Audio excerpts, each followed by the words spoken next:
পুরো মাস রোজা করে কিন্তু এই 2 দিনের জন্য কি বাজে যায়? ঈদের পরে তো তোমার খেতে কেউ মানা করবে না। যা ইচ্ছে ফুকাবা না কি করবে সেটা তোমার একান্ত ব্যক্তিগত ব্যাপার। ভিডিওটা কথা বলবো আজকে রোজা নিয়ে। আমার কিছু রোজাদার বন্ধুদের স্মরণে এই ভিডিওটি।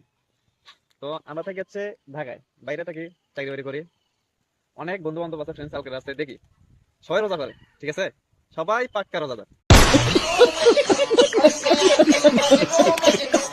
কারণ ঘটনা হচ্ছে কি, রোজা তো করে সবাই, কারণ ঈদের ছুটিতে আসে বাড়ি, ঠিক আছে, ঈদের ছুটির বাড়িতে আসে, রোজা 2 দিন থাকতেই বাড়িতে আসা হয়। এখন দেখি দোকানে যাই, দেখাচ্ছে ওটা খাচ্ছে, কথা বলে দোস্ত আজকে রোজা নাই। কে রোজা সবগুলো করলে 2টা করবে না কিসের? তো বাইরে বোঝো না, এটা ওটা খাওয়ার লাগে, পার্টি করছি হ্যান ত্যান।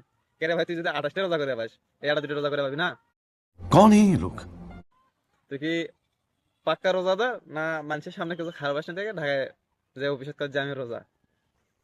তো রোজা যার নিজ নিজ ব্যাপার, ঠিক আছে, কিন্তু এরকম আমাদেরও ফ্রেন্ড সার্কেলে অনেকেই আছে লোক দেখানো রোজা করে, 10-এর মধ্যে থাকে, কিছু খাওয়া পায় না, না খায় থাকার নাকি দেখে কয় যে আমি রোজা করে আছে, ভালো আছে, আমি রোজা। অফিসে লাঞ্চ টাইম দেয় নামাজের, দেখি নামাজ পড়ার মধ্যে দৌড়ই খালি, কে কই কই নামাজ পড়বি, বাইরে নামাজ পড়বো, ঠিক আছে। তো নামাজ পড়ে না, তাম্বুর মধ্যে ঢোকে, আল্লাহ পাক ভালো জানে, আর হ্যাঁ যাই করে তার মন ভালো জানে।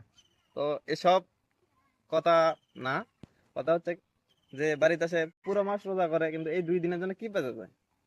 ঈদের পরে তো তোমার খেতে কেউ মানা করবে না। যা ইচ্ছে ফুকাবা না কি করবে সেটা তোমার একান্ত ব্যক্তিগত ব্যাপার। এই 2 দিনের জন্য পুরো মাসের রোজাটা করতে পারো না, এটা খুব খারাপ বিষয়। যাই হোক, কেউ সিরিয়াসলি নিয়েন না, আপনার আশেপাশে অনেকজন আছে এরকম। সবাইকে ধন্যবাদ।